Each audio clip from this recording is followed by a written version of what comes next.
Hey everybody, so today I bought a kit for a 1947 to 1954 Chevy half-ton straight axle sway bar install. So these are your instructions that you're going to get. This is from Performance Online. It claims it's all bolt-in. So this is what you see. You take all this and you put it in there. Let's get started. So we're currently under the truck, and if you crawl under here and look, you'll see I have also other aftermarket front brackets for shocks, and I'm running shocks in the front end. What I'm gonna have to do is double up on these brackets, because this one, you'll see it has 3 holes. There's 2 smaller ones and then 1 big one. This is for your sway bar connecting link. These 2 smaller holes slide up like that. So I'm gonna take these 2 nuts off, drop the shock down, put this on top of it like that, and then I'll put that back on and rinse and repeat for the other side. Alright, so I've been having a little bit of confusion with this kit. They say you're supposed to have 1 1/4 and 1 3/4 bolts. The 2 sets they gave were this, which is 1 1/4. This is clearly not 1 3/4. So I'm going to replace those bolts with some 1 1/4 or 1 3/4 bolts I got, or 1 1/2, whatever, it's close enough. And those are actually grade 8, so these are better.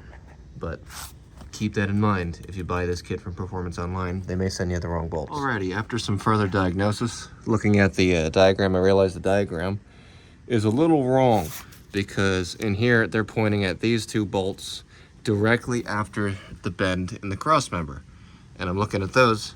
These 2 look like rivets. Well, yeah, because they are. But if you hold the sway bar up in place, this seems much more appropriate, these 2 bolt holes. And that would explain the kit gives you these 2 brackets, because these go up and line up perfectly with those. Alrighty, so everybody, the sway bar install is fully done. It's really easy. Only the order of brackets. You have your flat plate bracket with the additional hole in it. The 2-hole offset goes to the rear. You get your bolts from home because they sent me the wrong ones. So I have 1 3/4 bolts here with the spacer, and then they just bolt onto the bracket that goes on your leaf spring mount and your axle mount, and that's it. It's a very straightforward install once you figure out the pieces, and once you realize that you need the right bolts.